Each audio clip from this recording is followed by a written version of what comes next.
Well, the COVID-19 pandemic has highlighted the digital divide in South Africa, with many having to work or study from home. This also exposed the challenges faced by people in townships and rural communities in accessing the internet.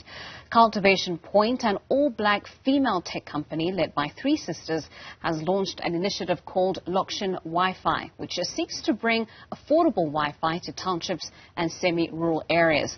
The project will kick off in Gauteng and Mpumalanga and hopes to reach the rest of the country soon. But joining us to have more on this is Business Development Director at Cultivation Point, Koleka Lwana. Mr. Lwana, thank you so much for joining us in our studios this morning. Thank you for having me. Thank you so much, Ntokozo. Let's talk about the idea behind Lokshin Wi-Fi. I mean, how did it even come about? So I think as women in business and as women in technology, we started out by doing coding training in communities. And we then realized, what is the point of giving people all this information? You know, now people can design apps and websites, and you can design an app for someone in India. But without access to the internet, how does it help you? You know, and we saw during lockdown that our learners were struggling in the townships and rural areas because they didn't have access to the internet. So it just lended itself for us, you know, thinking further, how can we do our bit? You know, how can we help a black child? You know, we can see young people nowadays selling their products and services on TikTok. They are on Instagram. They're YouTubers, you know, they're content creators.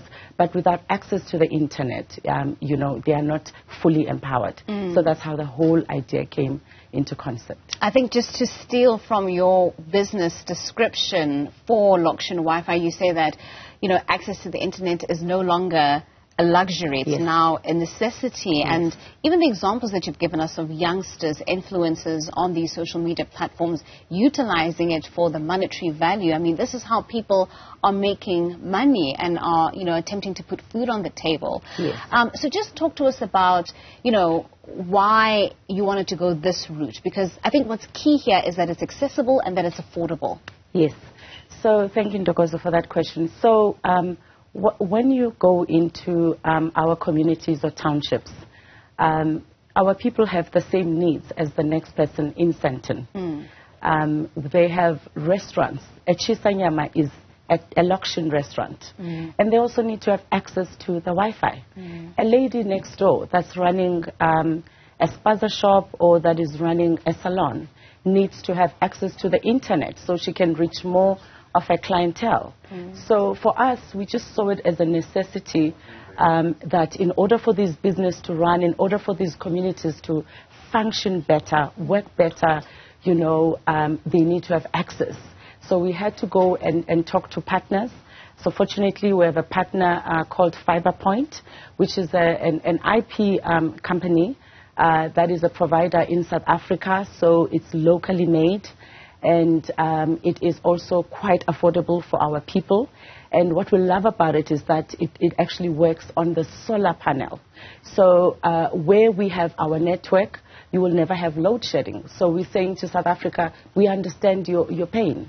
And I think whatever it is we do in our business, we're always trying to solve the problems that our communities are faced with.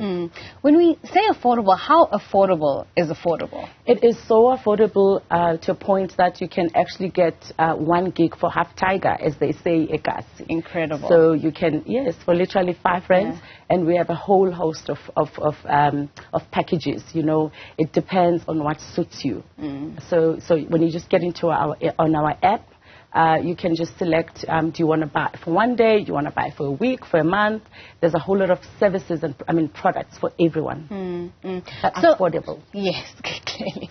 So I know that the launch happened this week and you've started out in Gauteng, quite the economic hub of the country, but you've also reached out to residents and communities in Mpumalanga. Just talk to us about why those specific localities.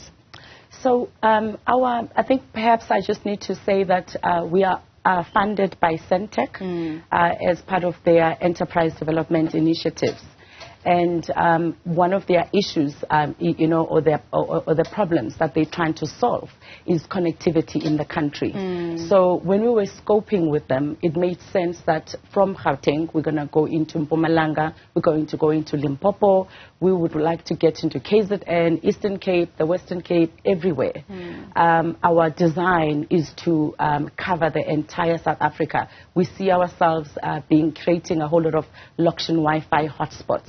So we started in Gauteng because just to test the product, see how it works, you know, the speed, the infrastructure rollout, and with confidence, we're going to start rolling out into other provinces. And yes, Mpumalanga is our next one. We've started at Oliven Road. We were breaking ground yesterday, and it seems to be working quite well. We have a similar product, or one of our partners, Bellagio Tech, that had started at Cosmos City, and you know, the users are growing every day. So we know that this works. It's fast and it's credible and it's our own. It's South African. So the sense that I get as sisters is you identify these already working solutions, working blueprints, and you kind of hit the ground running with this specific concept. I want to speak to you now about what it's like being an all-female, all-black female team in the tech industry in this country. I'd imagine that the glass ceilings are incredible, large, massive. Yes. But here you are launching Lokshin Wi-Fi. Talk to us about, I suppose, the courage to enter that space and some of the challenges that you've already encountered. Yes. So I think, as with you know, any small player or an entry into a new market, it is not easy. It took a lot of knocking on doors, but it took it took persistence from our side, certainly. We were talking to one of our corporate partners just the other day, and she was awarding us to do a project for her. And she was saying, if there's one thing I can say about you ladies at Cultivation Point, is that you are persistent. So I think persistence for us, you know, working together and telling ourselves, we believe in our magic. We believe that we've got something to offer. We believe that we've got, you know, we have a right to have a seat, you know, around the table. So it has just been us going after that, and it has taken a whole lot of other people, you know, having faith in our capabilities, having faith in us. So a couple of the guys that we work with, like I mentioned, we've got partners at Fiberpoint, Bellagio Tech, Centech. It has taken individuals that have said, wait a minute, let us listen to them, because they seem to have a good track record. You know, they seem to be onto something. And I think for all female entrepreneurs, never back off, never back off. Just continue, be persistent, go after those spaces. Besides, I feel like women do it better than men anyway. I second that. Yeah. Well, Koleka, thank you so much for joining us in our studios and for helping us have this conversation around Lokshin Wi-Fi. And I suppose the sky is the limit at this point. Yes. Not even the sky is the limit. We just want to get into each and every household, create those Lokshin Wi-Fi hotspots. And so look out for us. We're coming into your communities, South Africa. All we need is backhaul from the big telcos to back us up. And then we'll have scale and we'll move faster. Brilliant. Thank you so much for having me. Thank you for joining us. That's the Business Development Director at Cultivation Point, Koleka Lwana, joining us there to talk about Lokshin Wi-Fi.